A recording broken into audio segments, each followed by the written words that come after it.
লেখা আছে অশ্রু জলে।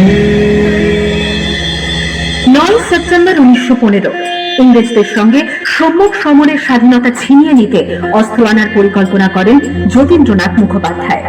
বালেশ্বরে সঙ্গীদের নিয়ে জাহাজ থেকে সেই অস্ত্র নামাতে গেলে ইংরেজ বাহিনী তাদের ঘিরে ফেলে। বুড়িবালমের তীরে লড়াই বাঁধে বিরাট ইংরেজ বাহিনী বনাম বাঘা যতীন ও তার 4 সতীর্থদের।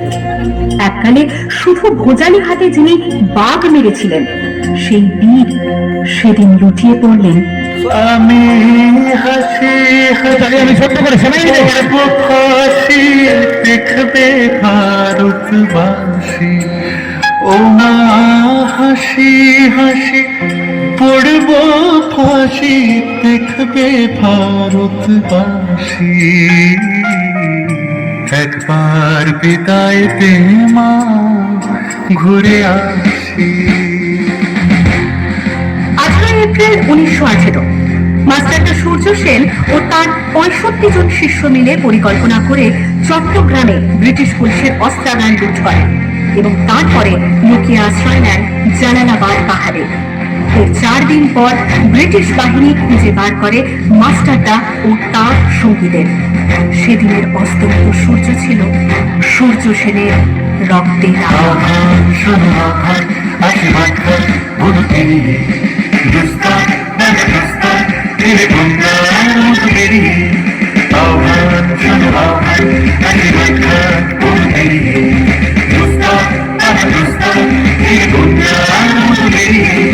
যুব সঞ্চিত ঝুঁকে দিয়েছে তারা জীবনের সঙ্গে দুর্গের কিনারা যাত্রা শুনে দুর্বার বেগে প্রতি মুক্ত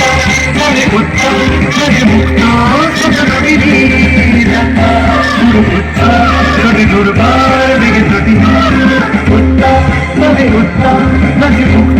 সন্ধ্যা। এই সুখে সুপ্ত যে নবপ্রাণে জেগেছে, রণসাজে সেজেছে অধিকার অর্জনে। এই সুখে সুপ্ত যে নবপ্রাণে জেগেছে, রণসাজে সেজেছে অধিকার।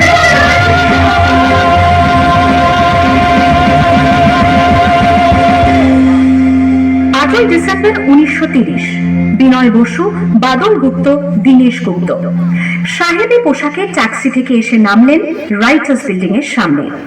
সোজা উঠে গেলেন দোতলায়। সামনেই সিমসনের ঘর।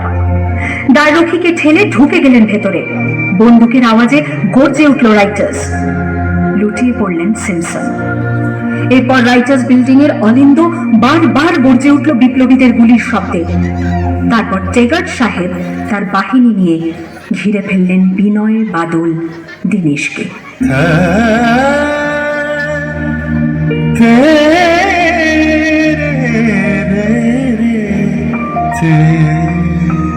দুর্গমুখীর কান্তার মরুদস্তর পারাবার হয়ে লঙ্ঘিতে হবে রাত্রি নিশীতে যাত্রীরা হুঁশিয়ার।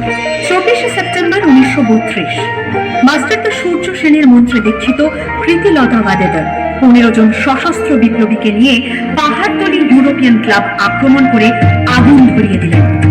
ভারতীয় ইতিহাসের স্বাভিমানী মহারানীদের মতো নিজের আত্মমর্যাদা অক্ষুণ্ণ রাখতে সেদিন প্রীতিলতা ওয়াদেদার পটাশিয়াম সায়ানাইড খেয়েছিলেন ব্রিটিশ পুলিশদের সামনে।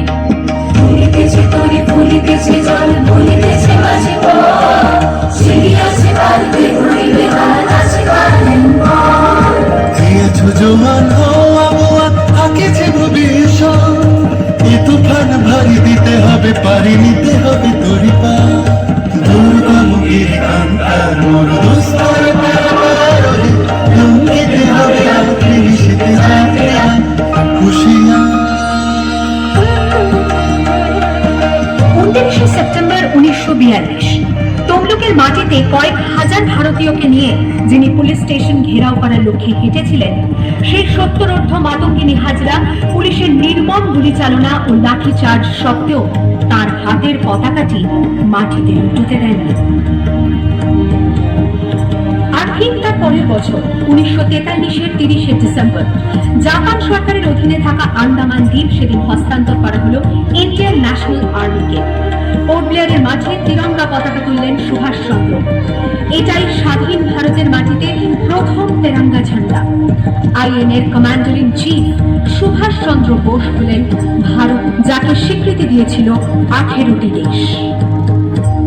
যদি তোর ডাক শুনে কেউ না আসে, তবে একলা চলো রে। वंदे